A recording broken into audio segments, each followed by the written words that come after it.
If you want to rise above emotional confusion and irrationality, to go beyond, you need to get smarter with knowing what's what.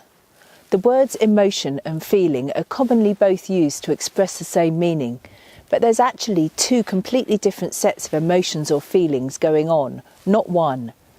So it's vague and unhelpful to alternate or interchange these two words as if they're referring to the same thing. A more precise definition is needed. For the purpose of better understanding, we define emotion as something lesser, limiting and negative. By contrast, our definition of feeling is something bigger, embracing and positive. Some emotions are an evolutionary response to the threat of real physical danger, and these are necessary for survival. But the vast majority of emotional responses are culturally or socially produced as a means to cope with psychological insecurity. And if you look beyond the immediate or superficial benefit, this strategy imposes limitations and so holds you back. From a wider or deeper perspective, emotions are unhelpful. Feeling is the natural state of an abundant awareness and appreciation for life, where you're healthily engaged rather than shut off to some degree by avoidance. It's potentially unlimited and an appropriate response to reality. And by reality, we mean the actual situation, not the misunderstood or distorted mental perception. If you eliminate the mistaken need for psychological avoidance, then the option of a much fuller life becomes available.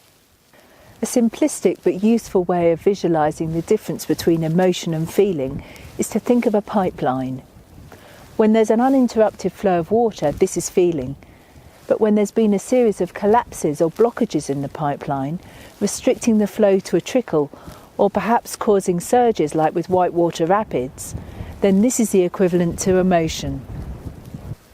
So emotion is an interruption, blockage or deficiency. It's disunity. Emotional flare-ups are debilitating, even chaotic, and make you unreliable. The limbic system sabotages and interferes with the logical reasoning that comes from the more advanced parts of your brain. Different people learn different emotional tricks to cope with life, but they're all basically immature because they limit individual potential. Emotion lowers situation awareness, getting in the way of understanding. The perception and process of information is distorted. Accuracy and appreciation are reduced, often severely. Your judgment and decision-making suffers. Aircraft pilots are trained about situation awareness to make flying safer, whereas footballers see red after being intentionally provoked by an opposition player, sent off by the referee for a momentary lack of self-control. The first practical step you need to take to deal with emotion is to recognise what is and isn't emotion as different from feeling. Tracing back how this behaviour started in your younger days can be helpful, plus how it's continued and been adapted over the subsequent years. Think about the consequences of emotional disruption, how it affects yourself and others.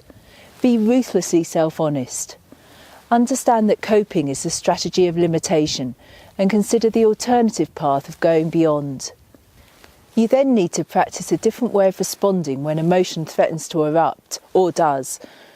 Recognise the patterns and triggers of behaviour. Catch yourself as early as possible, understanding what's happening. Do this again and again to retrain your brain, remembering that it takes time and repetition to change these existing habits. It's a process of step-by-step improvement.